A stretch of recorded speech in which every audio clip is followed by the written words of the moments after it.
everyone, this is the episode 5th of the Artist Podcast, and today's guest is Kalyan from Miami. He's a Miami based conceptual artist, and he has created various paintings on various religious subjects. His main, if you want to simplify his painting into one subject, it's about humans and humanity. He wants the viewers to feel empathetic, to be empathetic about each other, about all the living creatures on this earth, about earth itself, and to be less destructive in nature, if we can say it in that sense. And Kalyan has explained his journey in a very beautiful way, and in a very beautiful as well as realistic way, the way you can imply in your life as well. He gave very real suggestions to the artist. He told us how a budding artist can grow, so those were very real suggestions that you can imply in your own life as well. So let's begin with the podcast. Hello Kalyan, we are delighted to have you here on our podcast. Thank you for having me. Thank you so much. So we'll begin with a quick introduction. So can you just introduce yourself? Just a brief one. Oh, I'm an artist. I live in Miami, Florida, in the United States. Currently, I'm dealing with painting, but in the past, I've done sculpture as well and mixed media. And I've also done NFT work. And that's me. That's great. So can you tell us more about your how did your artistic career begin, like about college life and the experience as a child? Uh, as a child, I was interested in art very young, maybe when I was 2, and I practiced all the time until I was in my early teens. Then I stopped. I didn't have too much interest anymore. I went to college for art. I guess I was more of a lazy conceptual artist. And although I like some of the ideas that I had because they were funny, they were mostly useless. And then it was only when I was 27 was when I decided to pursue this as a career. So then I began art pretty much full time around that time when I was 27. All right. So have you undergone any academic training as well, any degree in art or something, specialization? I did go to school for art. I went to a liberal arts college, but I majored in art, fine art. And actually, I went there for 4 years, but then I didn't graduate on time. They wouldn't let me graduate, so I ended up doing something 5 years later. So they let me graduate 9 years after I started, which in retrospect, I wish I had never even gone back and gotten the degree because they can keep it. But All right. So any college experience that you would want to share with us? uh, to give an example, the type of projects I used to do, I once had to design what would have been a public sculpture out of cardboard, I think. So we just had to design it, and then as if we were going to present it uh, to a committee or something. So I didn't do anything until the night before, and then the night before I built a box with a hole in it and then a ramp inside of it, and it would have like a bucket. I can't even remember, but the purpose was to throw M&Ms in it. And I said that there'd be one over every door, and be made out of solid gold. That was my presentation. I remember another thing that I did was I had to do an installation art, and the assignment was change the environment of a room. Anyways, I ended up smashing a can of beans and throwing it in some underwear. I don't know. That's the kind of stuff that I used to do. All Things right. that So were you were more not pretty serious nonsensical. about art maybe at that time, something like. I would say I take the same attitude towards it now that I did then, but now it's a career, so I have to make something feasible. But I Okay, take the okay. same sense of humor towards it now. Yes. All right, that makes sense. So, you were raised in an Indian American household. So, how has the Mhm. two cultures, they are very different from each other. So, how has they impacted you as a young child? Well, I think my mother, she's from the United States. She embraced Indian culture greatly. She lived before I was born, they'd been married 11 years. So they had lived in India for a lot, maybe a majority of that time. And my mother can speak Hindi and Urdu and whatever. She can speak whatever. She can speak it. I don't. She can pick up languages like that. She can speak German, Italian, French, everything.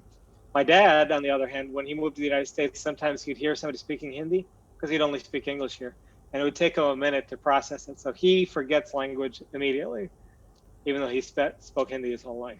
But I'm more like him.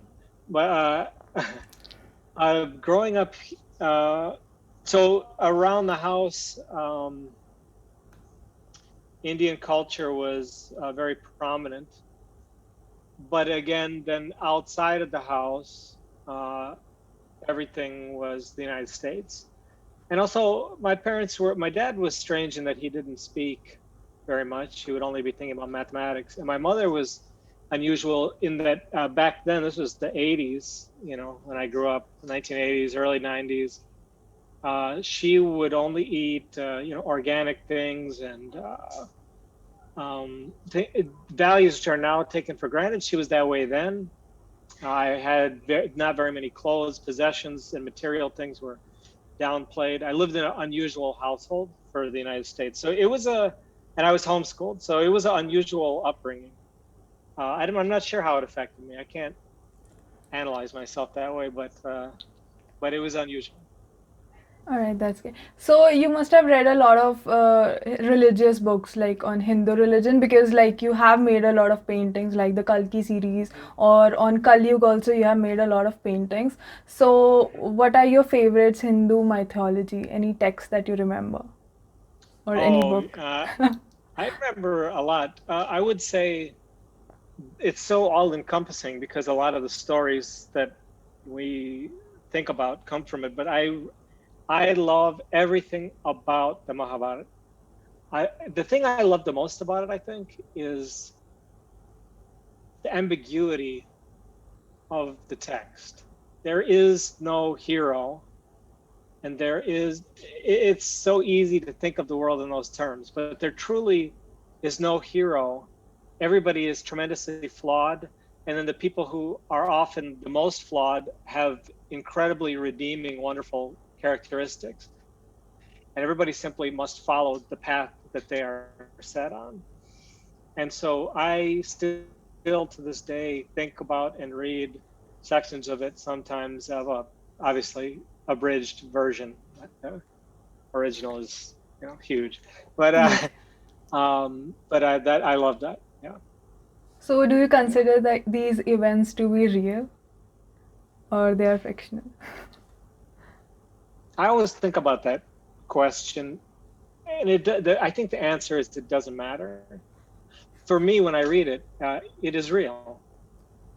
So whether it happened exactly the way it's saying, it has what it's saying. For me, is more real than sometimes even reading a history book, because a history book has to be written from a certain perspective, whereas this is so generous to everybody involved.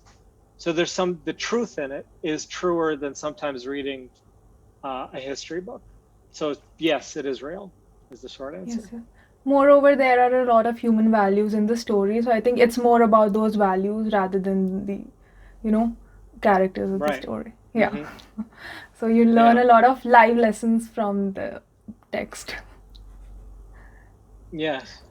And I often do also think about just briefly the idea that this happened, and sometimes they'll find some archaeological, maybe clues that something did happen and I find that interesting, but it's a secondary interest. Anyways, that's all I was going to say about that. All right. So what is the kind of art style? Like if I ask you to explain what is your art style, so how do you summarize it? I'm interested in, there's technical style, and currently I'm painting, and currently the paintings I'm doing are based on other paintings or combining other pop culture paintings, movies, whatever. So that's a technical level. But what I'm concerned about and this allows me to honor that I want. What I'm concerned about is some kind of truth about humanity in some sort of universal sense, looking at the history of our species and the ramifications of that history are now. Because in my opinion, now we are closer to the end than we are to the beginning. How close, we don't know. But it's as if it's like somebody turning 70 years old. You know that there's the possibility you could, of course, you can die at any age, but once you hit that age, you know that you're very close to the end. Even if you live another 20 years, it's nothing compared to the 70 you've already lived. And I think in the history of our species, we're at that point. So it's an interesting thing to observe how we got here. And I think how we got here is innate to the species. I think it's inside of us that led us to this point. I don't view it as, I think, I was thinking the other day that it becomes externalized a lot. People like to blame corporations or whatever for the destructive things that are happening. But it kind of ignores the history of everything to say that. It evolved into this, and we also want the things that these corporations provide us. It's not as if we're against what they're doing on a broad scale. We just don't like when they mess up or do things we don't like. So I view it as an individual thing, but the individual thing being a collective evolution. There's so many of us now too. So we're getting towards the end. It's something worth looking at, and that's what my art is concerned with. All right. So you have a lot of thoughts in your mind before creating an artwork, right? So how do you accommodate all these? How do you plan your artwork? I try to not think. I think thought is an overrated aspect of life. I think one should consider the nature of what is right or what is wrong. One should meditate on one's emotional states, on the actions that they have taken, and what the ramifications of them were, how to improve as a person, all those types of things. But I think thought is sometimes too much. The mind should be a tool rather than drive us. And in the creation of art, an artist must make work about things that they don't always fully know, right? If we're trying to talk about, for example, let's use any subject matter, love. Okay, let's say that. Every movie has some love in it, right? But how do we truly know what love is? We could define it in a dictionary, or we could talk about something we've seen, but there's an inner knowing that each of us have of what it is. Now, how do we express that? So the artist must use intuition above the mind. The mind cannot guide you to speak about things honestly as much as intuition being led slightly by the mind. So I try to not think very much when I'm making things. Oftentimes, it won't be until a few months after I made them that I understand exactly what was happening while I was doing it. And I don't think I'm imposing, so I make a piece and then 2 months later, I don't think I'm imposing my 2 month later self on the piece. I'm just saying, oh, that must have been what happened. And I still don't maybe quite understand it, but I have a better understanding. And perhaps time does that. So you like to go with the flow rather than planning it beforehand. No, I plan everything, but in the planning stages of it, I very much go with the flow. That doesn't mean it comes easily, but I go with the flow. Yes, absolutely. So where do you get your inspiration from? Because your artwork has Hindu mythology and European influence is also there. There are some figures as well. So where is the inspiration from? I think now I'm 39, and I don't consider myself an old man, but it does occur to me that now I look at younger people and I say, oh, I've seen so much, I've already seen what they're seeing. So it makes me realize that during those times when I was younger, I was absorbing a lot of things that now come out. So to speak on that, I would say it's just a lot of the things that I've read and experienced in my life. My current inspiration often comes from cinema. I talk about this often. I watched the movie Sicario 4 times in the last 2 days because I was interested in the way the camera moved. That's all I was watching, was how the camera moved the whole time. Uh, and as I was watching, I was thinking, how do I translate that to a painting? How do I translate the camera movement to a painting? I still am not sure how to do it. But so my inspiration often comes from cinema. All right, that's great. So, like, which one is your favorite painting, and can you like explain it a bit? I Of know my it's own, a difficult question. Yeah, of your own. my favorite painting of my own. The painting which comes to mind, boy, I don't know. I'll say this. It wasn't my favorite painting, but I have it hanging in my house. I have a painting called Fresh Water with just water bottles on it.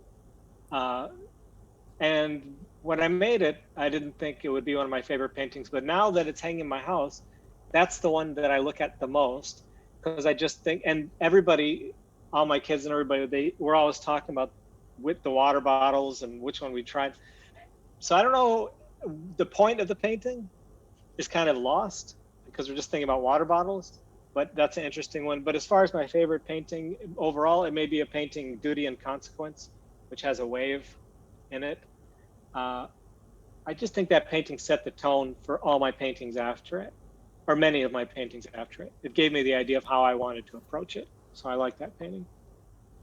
Okay, that's nice. So, do you consider human beings as destructive beings? You show human beings in a very negative sense, and the destruction, the Kalyug, Mm-hmm. and in that sense, I'm saying. So, do you consider them to be destructive beings? Well, I have what's kind of, sometimes people are very mad at human beings.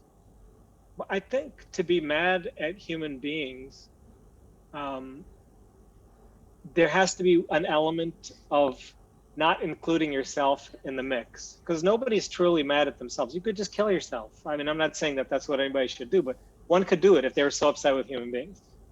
And maybe some people do. I don't know. But but to live in the world and be so angry at the destruction of everything is fine, but there has to be a flip side of it, which is there has to be tremendous empathy for the species. Because the truth of the matter is, we do love many people and we do enjoy many things in our lives. And many of those things are given to us by our destructive nature. And in fact, our destructive nature is reflected in the way we love people, because we have a very selfish love. We love the people close to us and nothing outside of that. So it's okay if a child in Cambodia makes my shoes, if I can give them to my son. We're willing to make that sacrifice. So there has to be a level of empathy, and I try to show that in my work too. I think some artists that consider themselves spiritual like to leave out a lot of the destructive stuff. Everything is about and they gotta want to move in that direction or whatever. And then there's artists that show that rage of destruction, and they've lost the sense of empathy.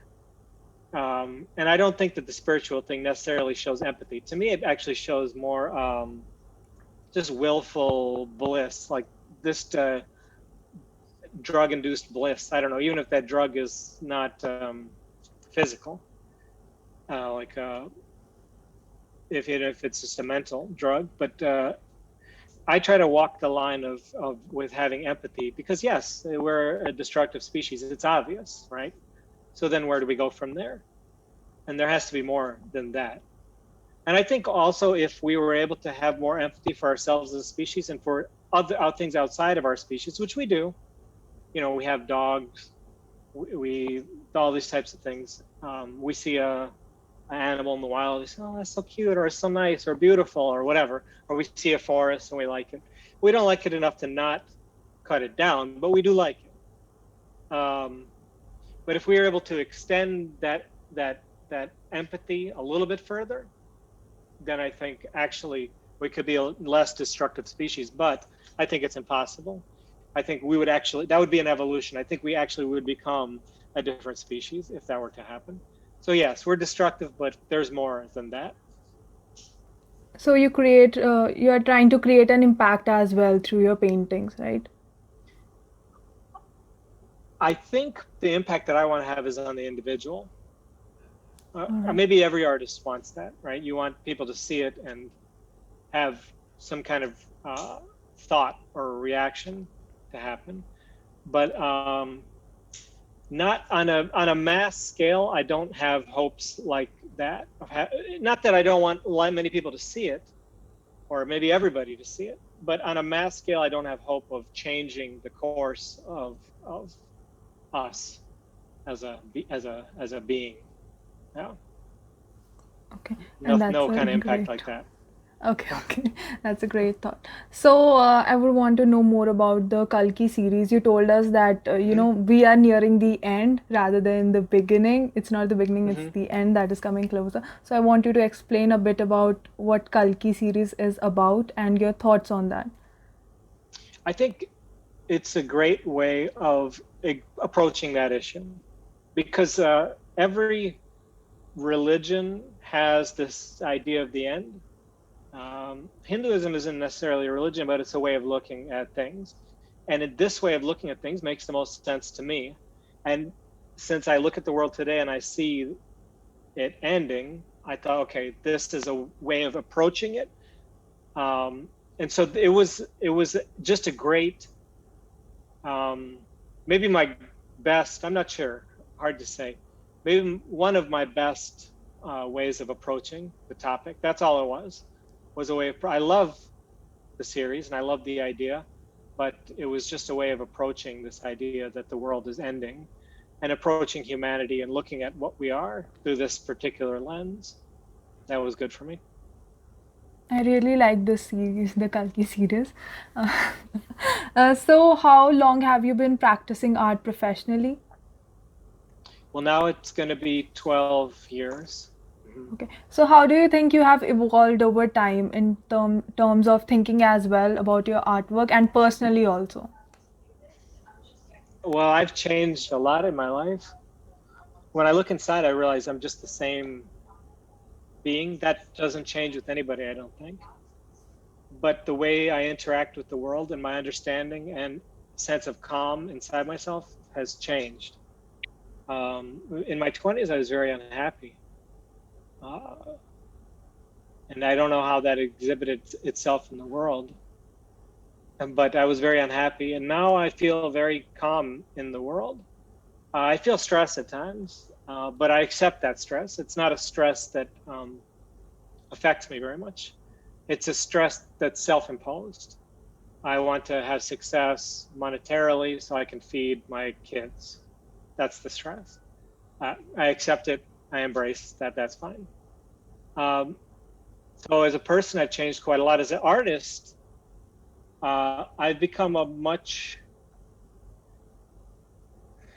different type of artist than I was. And it's the same type of thing. The message was, I was always trying to reach the same message, but I've become better at doing it. Even though I don't always know what the message is, I know how I want to speak.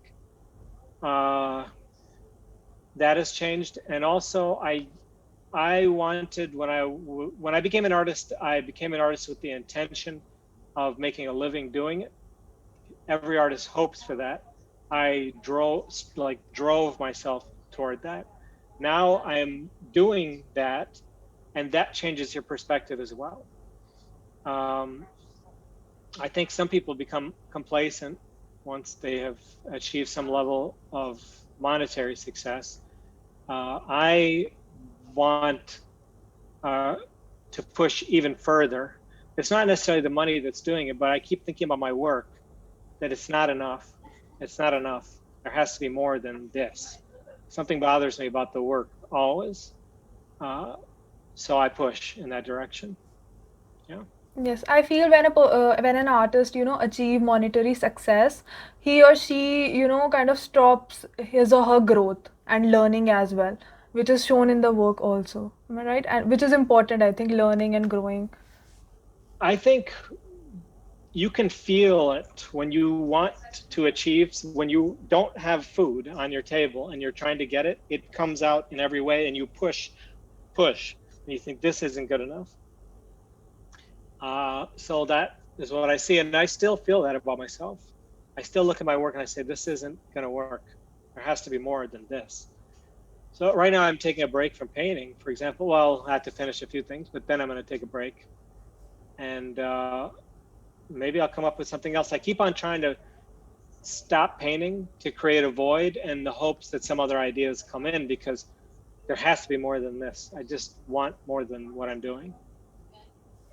That's great. You need to keep on exploring different ideas to create Yeah. more. So, any tips that you would want to give to other artists on how they can grow their work? I always tell artists to just try to be honest about what they're doing. I think anybody creating art, it's a wonderful thing. And I think anybody can make a living being an artist. It can be difficult because it's more of a system than one would imagine. Uh, for example, you would think that being a doctor uh, would be you would go to school and then become a doctor, but the same wouldn't apply to art. But in truth, it does. If you go to Yale for art, you're going to be successful. And if you live in Miami and decide to become an artist at 27, you have to work much harder. Um, it just is a fact. But so I give practical advice around that to artists all the time about what to do. And usually that's individualized depending on their location and so on. But as far as their practice, one must just continue. I think young artists think that they have to be technically proficient. I am technically proficient. And so I can say honestly, that's not how to be a good artist. You may appreciate that about my work and you may want that for your own work, but that's not how to be a good artist. There's something inside all of us, and some people are able to naturally express it better than others. And I don't mean that in terms of technique, but there's something when you see a piece of work, and it can be a scribble, or you said, there's something true in that. But I think we can all achieve that. So I always tell artists to just strive for that. And that comes first with some understanding of self and introspection. It can't come from just making art. It has to come from life and from yourself. So I'd say every artist must strive for that, regardless of their medium or their proficiency or anything, because you can be a great artist. Everybody can be a great artist, perhaps. It Same, hasn't, yeah, I also think the yeah, same, that you need to be yeah. consistent if you want to be a great artist. Most of the people, they leave in between that, oh my God, it's not working for me, or I'm not generating money out of this, right? I always think I can't remember what. Oh yeah, I remember the exact quote. Chuck Close, who was a painter who just died, said, "Inspiration is for amateurs." You know, and then he went on to say, "Professionals just do the work," or something like that. But I believe that's true. If you sit around waiting for something to hit you, part of that comes from a fear of making mistakes. You have a piece, you're working on it, you don't want to mess up that piece. You're waiting for that moment that you feel like painting or feel like drawing to continue. Just mess it up. It doesn't matter. The mistake is where the best stuff sometimes happens. That fear of making mistakes is preventing you from growing, because in the mistake, sometimes you say something which was more true than what your intention had been. Intentions mean nothing. Just put it on the page. So, yeah. Yeah, that's a great thought. So I want to ask some questions about NFTs as well. You have sold quite of NFTs, and I would first want you to tell us what NFTs are. Everybody should know what they are, but a bit of your thoughts and perception about those.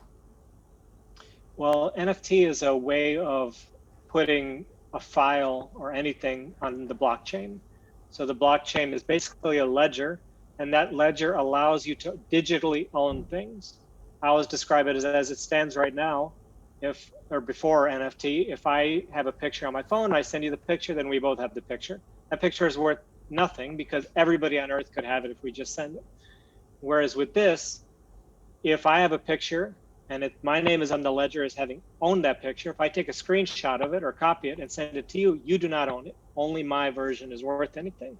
And the same is true for a print of a photograph or even the Mona Lisa. We could have 100 identical paintings of the Mona Lisa, only the one in the museum is worth $3 billion, yours is worth $100. So NFT creates the ability to own. And so it creates the opportunity for people who make work digitally to monetize it. And and artists don't want to admit this, but once there's the market, then it becomes real. Prior to this, there were excellent artists doing digital work, but it was very difficult to sort out what was what.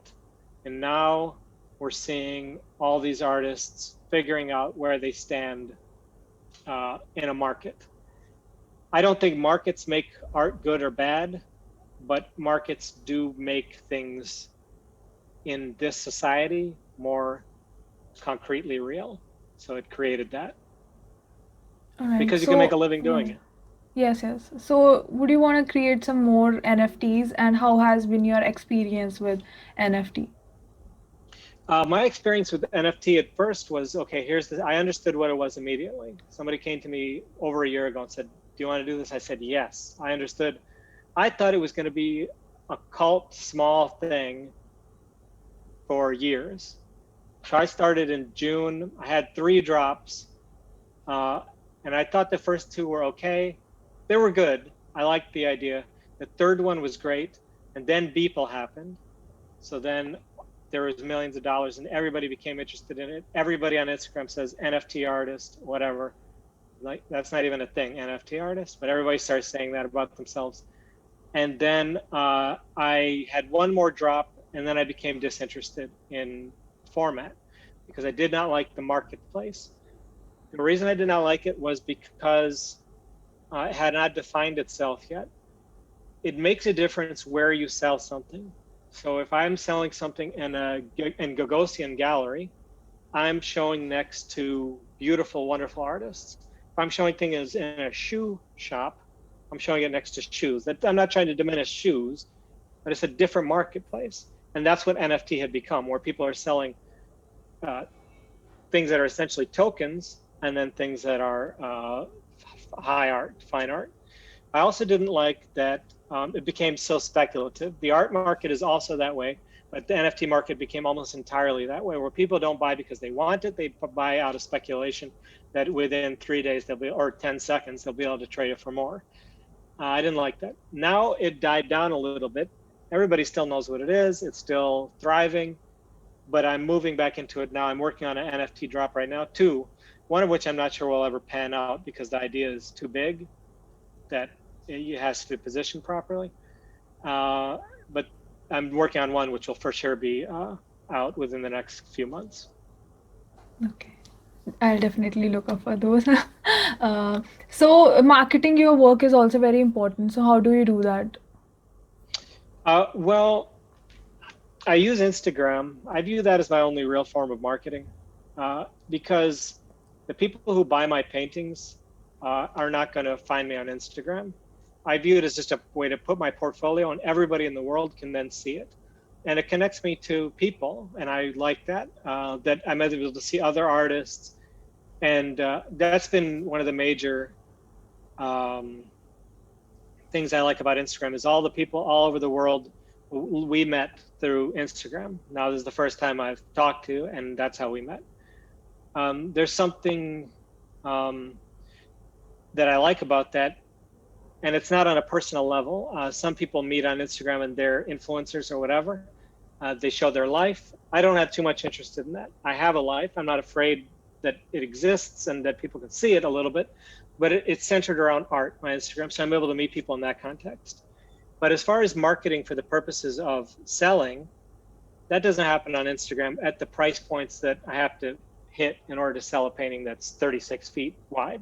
Nobody on Instagram is saying, let me pay you all this money for your huge painting. Nobody wants to do that. That is done entirely by my gallery. In order to get in a gallery which does that, one has to work a long time and very hard, unless they go to Yale, in which case they can do it immediately, even if they're bad. So yeah, the gallery should do all that for you. Yes, yes. When we are working in a creative field, or perception about subjects, especially the religious one, people get hurt, very quickly about religious subjects. And even in the comment section, it's very evident that there are critics' opinion. So do they bother you? No. Uh, I have respect for all religions and all people, and even the background of my own family. Uh, my father was more of a Hindu, but his mother was Muslim, and his father was Hindu. Uh, but she was a very devout Muslim. And then on my mother's side of the family, they're Christian, but my grandmother was an atheist. So everybody has their own religious ideas. I grew up with them. I have respect for anybody. Um, Atheism is one that's strange to me. I can understand the idea of not believing in a man in the sky, if that's what you want to call it. But dogmatic atheists are strange because it seems like a religion in itself. But also the idea of atheism existing because the concept of God is so much larger than the way atheists often express it. It seems more of a reaction against religion than a reaction against any concept of God. But other than that, I have respect for everything, and I utilize these things in my work the same way I would use Charlie Brown or Spider-Man. It's merely a way to demonstrate a point without any disrespect to the original creation or content. When people get upset, I just view it as their own shortcoming or misunderstanding of what I'm doing. Okay. So, what do you think about the digitalization that has happened, like due to COVID, especially in India, like online platforms like YouTube or even podcasts were not a huge thing in India, but due to COVID and the digitalization that happened, do you think that museums and exhibition might become less popular? I think that may already, yes. I think as a society, our whole concept of things may become increasingly digitalized. I think even our concept of socialization has changed. It's so important to be in the presence of a person. You have a feel for them, which is different than even this. This is better than a phone call, Yeah. but it's different to see somebody and to see the way they move or sit down or eat a sandwich or whatever they're doing. And I think that that's going away, and I think that people aren't missing it. I think in their soul, they're missing it because you see that people are not happy anymore. As much as people want to say that that's not true, they're not. The concept of happiness has even changed. Um, who knows whether they ever were, but I think we're such a social species that as you remove that, it becomes less happy. But everything is going to become digitalized, and NFT is a good example of that, right? Our concept of ownership will even change. So, Yeah. yeah, it's interesting. And in continuation to this only, that do you think like machine world would kill art or artists? Like for example, your paintings in your comment section, some people say that you can make a collage rather than making this huge Mm-hmm. painting. It would be the same thing, but there's a huge difference. That's what I feel. I'd want to know about your opinion on this. There is a huge difference. It's a tremendous difference, and there is a tendency in modern society to say that everything is the same. Every form of expression is equal. If so, like, or everything is an opinion. You hear that often in music. One person says, I like Beethoven, another says, I like Britney Spears. They say, those are both just opinions. Well, it is an opinion. You like Britney Spears, and some Britney Spears songs are fun to listen to. But inherently, Beethoven is a much more complex and interesting, nuanced form of music. The auditory and the experience required to make it, their experience required to do the music in the first place was so much tremendously more difficult. And in that difficulty comes something real. There's something real there. And everybody wants to say that that doesn't matter. We know that when I give that example, people say, oh, of course, that's obvious, blah, blah. But then when another example comes up, they will not recognize that it's the same thing. And they'll say, no, it's the same. It's all the same, but it's not the same. So that's the differences in society that we're seeing. I think we're fundamentally changing as a species. That somebody showed me today that this was only in the United States, that since 2008, in 2008, 8% of men between the ages of 18 and 30 were virgins. And in 2018, 10 years later, 27% of the men between 18 and 30 were virgins. That's a huge societal change, because sex is central to reproduction, which is central to our species existing, and all these types of things. So you think that a fundamental thing of our species has changed in just 10 years. So I think there are changes because of all this, and it's not just the same. It isn't. Yes. So, what do you think about the future of art? This is also somewhat similar, but like we talked about NFT, what other than NFTs can be there in the future? Oh, the possibility is endless. I I haven't thought about this very much. When I was younger, not even that much younger, maybe 6, 7, 8 years younger, I used to always be thinking about how can I do something nobody has ever done? Because I think that there's a lot of emphasis put on that. So back then, if NFT had happened back then, and actually a lot of the ideas which happened in NFT, um, if you go back, I have videos talking about this from a year and a half ago. I predicted everything that's happened so far technically from an NFT standpoint because it was so obvious. I said, oh, we can do this and this and this. But it was only just because NFT was sparking my imagination. I'm actually not all that interested anymore in thinking about what hasn't been done. It doesn't matter what hasn't been done. When you think about the voice of an artist, it's not them being the first, which makes it interesting, although we put a focus on that as a society. What makes the voice of an artist interesting, because who was the first person to write a love story? But then you see some love stories, and there's something unusual about it.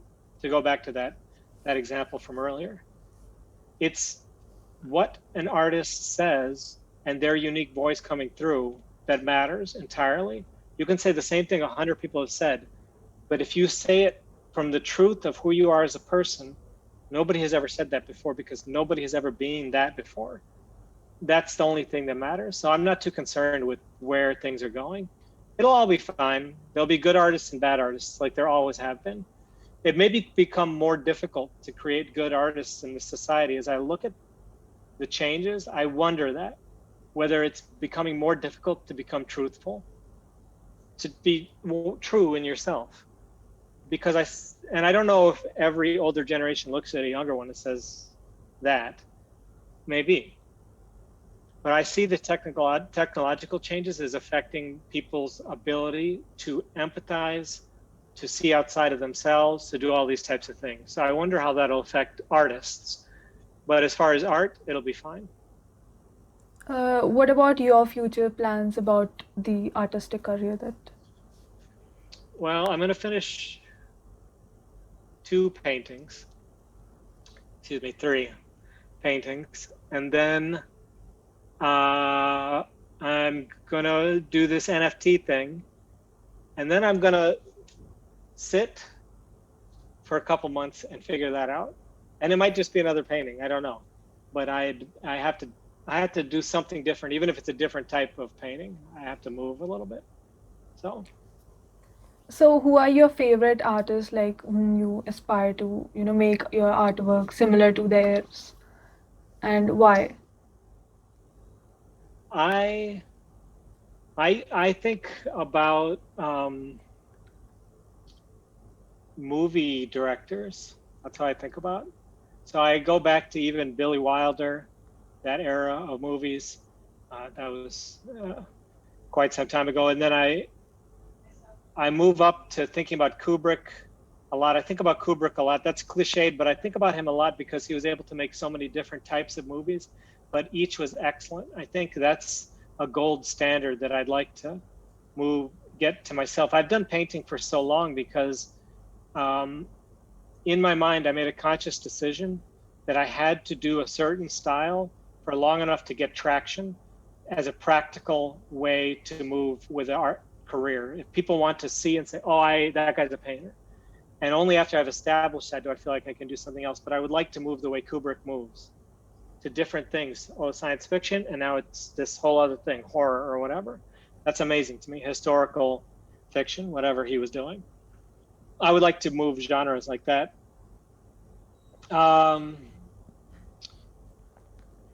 These are just in my life, I've watched so many movies. I used to be obsessed with Francis Ford Coppola and things like that. But currently I'm obsessed with, like I said, I watched Sicario 4 times.